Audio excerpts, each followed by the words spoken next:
भारतीय संगीत जगत का एक ऐसा नाम जिसे जब भी पुकारा जाता है बहुत इज्जत और सम्मान के साथ पुकारा जाता है। गायकी का ऐसा अनोखा अंदाज इन्होंने पेश किया जो भारत के संगीत प्रेमियों को हर दम हटकर और मजेदार लगा। 60 साल से भी ज्यादा लंबे करियर में आशा जी ने 13,000 से भी ज्यादा और जाने कितने ही भाषाओं में गीत गाए। आज हम बताएंगे लेजेंडरी आशा भोसले की कहानी। आशा भोसले की जिंदगी के कई पहलुओं को आज हम और आप जानेंगे। आशा जी का जन्म हुआ था 8 सितंबर 1933 को महाराष्ट्र के सांगली में।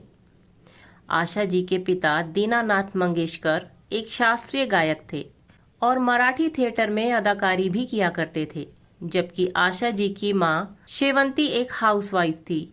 आशा जी अपनी बहनों में तीसरे नंबर पर थी। छोटी उम्र से ही आशा जी को अपने घर में संगीतमय माहौल मिल गया था। हालांकि आशा जी ने कभी नहीं सोचा था कि एक दिन ये भारत की नामी प्लेबैक सिंगर बनेगी। आशा जी जब पहली दफा स्कूल गई तो स्कूल के मास्टर ने ये कहते हुए इन्हें और इनकी दीदी लता मंगेशकर को स्कूल से भगा दिया कि एक बच्चे की फीस में वो दो को स्कूल में नहीं बैठने देंगे। उस वक्त केवल लता जी ही स्कूल जाया करती थी। जब ये दोनों रोते हुए अपने घर वापस लौटी और पिता को सारी बात बताई तो उन्होंने फैसला कर लिया कि अब से वो अपनी किसी बच्ची को स्कूल ही नहीं भेजेंगे।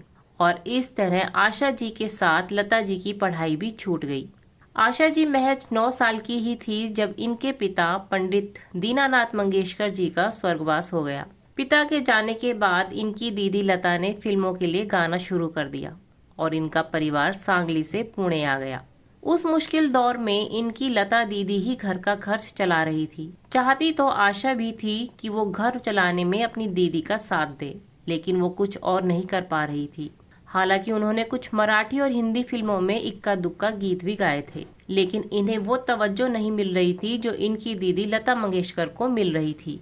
इसी बीच आशा ने एक ऐसा कदम उठा लिया जिससे इनके संबंध इनके घर वालों से और खास तौर से इनकी दीदी से बहुत ज्यादा खराब हो गए। आशा जी ने महज 16 साल की उम्र में 32 साल के गणपत राव भोसले से शादी कर ली। उस जमाने में गणपत राव भोसले लता मंगेशकर के सेक्रेटरी हुआ करते थे। आशा जी के इस कदम से उनकी बड़ी बहन लता मंगेशकर उनसे खासी नाराज हो गई और उन्होंने आशा जी से बात करना छोड़ दिया। गणपत राव भोसले से आशा भोसले को 3 बच्चे हुए, 2 बेटे हेमंत और आनंद और एक बेटी वर्षा। लेकिन कुछ ही सालों बाद आशा और गणपत राव भोसले के बीच विवाद शुरू हो गए और आखिरकार दोनों तलाक लेकर अलग हो गए। तलाक के बाद आशा भोसले ने खुद को तराशना और म्यूजिक की दुनिया में मेहनत करना शुरू कर दिया।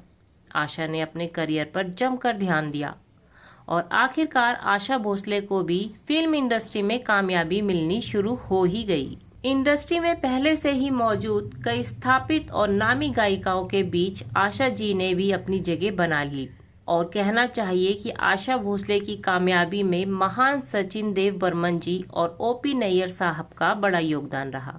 इन दोनों दिग्गज संगीतकारों ने ही आशा जी को एक से बढ़कर एक और अलग अंदाज के गाने दिए और आशा जी ने भी बखूबी उन गानों को गाया। हालांकि एक संगीतकार ऐसा था जिसने आशा जी को फिल्मों में गायकी करना सिखाया था और ये थे सज्जाद हुसैन, जो अपनी सख्त मिजाजी के लिए मशहूर थे। बड़े बड़े गायक उनके सामने घबराते थे।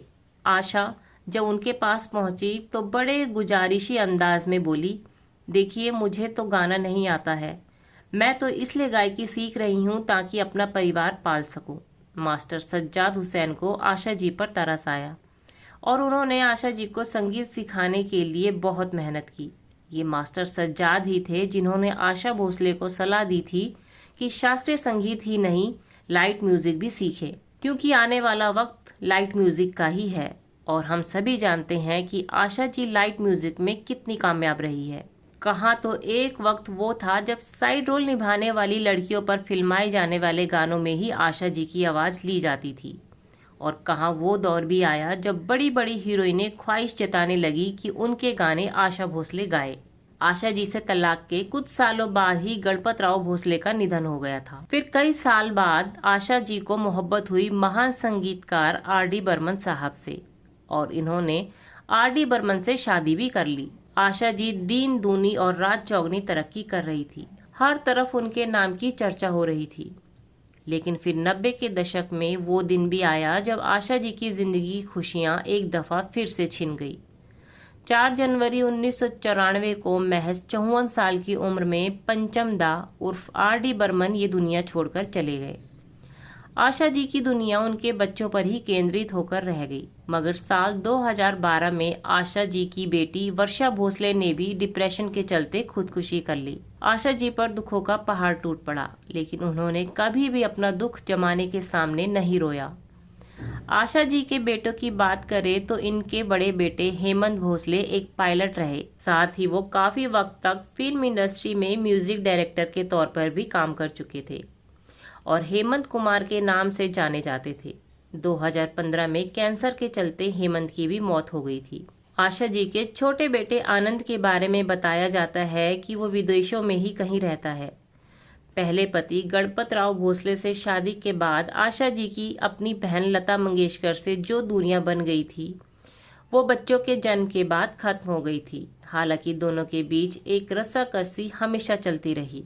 आशा जी की उम्र अब 90 साल पार कर चुकी है और इस उम्र में भी आशा जी के अंदर जिंदा दिली की कोई कमी नहीं। हम आशा जी की अच्छी सेहत के लिए ईश्वर से प्रार्थना करते हैं और साथ ही भारतीय संगीत में आशा जी ने जो अपना बहुमूल्य योगदान दिया है, उसके लिए हम उन्हें सैल्यूट करते हैं।